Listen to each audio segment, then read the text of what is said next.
विधानसभा चुनाव की शुरुआत के साथ ही उत्तर प्रदेश में ज्योतिषियों और पंडितों के लिए कारोबार फल फूल रहा है।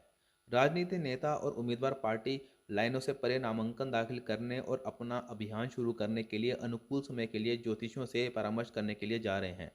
जाने माने ज्योतिषी और अंकशास्त्री पंडित अरुण त्रिपाठी ने कहा कि चुनाव में उतरे प्रत्याशी अब अपनी पोशाक का शुभ रंग जानना चाहते हैं, जिस दिशा से उन्हें अपना अभियान शुरू करना चाहिए, और यहां तक कि चुनाव अवधि के दौरान उन्हें अनुकूल खाद्य पदार्थों का उपभोग करना चाहिए ताकि सफलता मिल सके।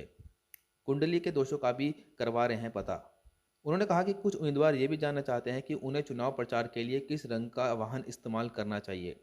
बड़ी संख्या में उम्मीदवार अपनी कुंडली में राहु काल, पितृदोष, मंगल दोष और काल सर्प दोष के दुष्प्रभाव को दूर करने के लिए पूजा कर रहे हैं। चुनाव में नामांकन से लेकर रिजल्ट तक के लिए हो रही है पूजा। प्रयागराज ज्योतिषीय संस्थान के एक पुजारी ने कहा कि पहला प्रश्न नामांकन के लिए शुभ समय के बारे में यह, यहाँ तक कि उम्मीदवार जो आमतौर पर धार्मिक प्रथाओं का पालन करने के लिए जाने जाते हैं, हमसे परामर्श कर रहे हैं। वे जन्म के अनुसार अनुकूल समय जानना चाहते हैं। सुधारात्मक पूजा के लिए भारी मात्रा में धन खर्च करने को भी तैयार हैं। कई उम्मीदवार अपनी पत्नियों को कुंडली के बारे में ज्योतिषियों से भी सलाह ले रहे हैं।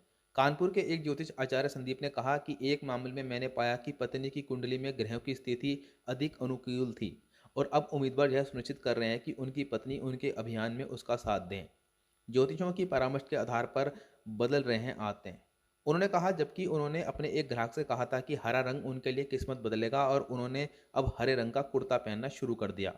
भले ही उनकी पार्टी का रंग हरा ना हो, ज्योतिष ने एक अन्य मुवक्किल को मछली खाना छोड़ने के लिए कहा था, क्योंकि राहु उनकी कुंडली में खतरनाक स्थिति में था, तो वो पूरी तरह शाकाहारी हो गए।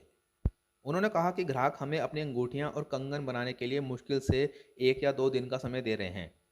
यहाँ तक कि तत्काल डिलीवरी के लिए अधिक कीमत भी पेशकश कर रहे हैं। ऐसा लगता है कि पिछले चुनावों की तुलना में इन चुनावों में दाम बहुत अधिक है। दिलचस्प बात यह है कि एक उम्मीदवार ने एक स्थानीय फूल वाले को मतदान तक हर दिन पीले गुलाब के 10 गुलदस्ते देने को कहा है। ऐसे और वीडियोस के लिए वीडियो को लाइक, शेयर, चैनल को सब्सक्राइब जरूर करें। धन्यवाद।